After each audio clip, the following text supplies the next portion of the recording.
अली, तुम दिवाली पर क्या करोगे? मेरे को तो बहुत मजा आ रहा है सोचकर। रंगोली, दिया और पूजा।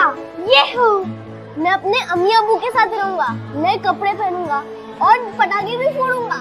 Ali, no sound pollution please. Okay ma'am. अरे काका, आप दिवाली की छुट्टियां मनाने घर नहीं जा रहे? सुना है दिवाली में किसी को अकेला नहीं छोड़ते। मैं हमारे स्कूल को अकेला छोड़कर कैसे घर जाऊं?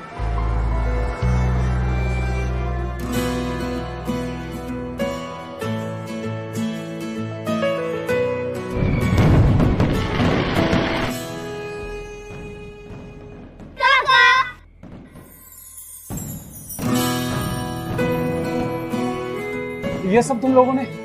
आप हमारे स्कूल को अकेला नहीं छोड़ सकते, हम आपको अकेला कैसे छोड़े काका? इस दिवाली सिर्फ घर नहीं, दिल भी रोशन करो और अपनी खुशियां सबके साथ शेयर करो।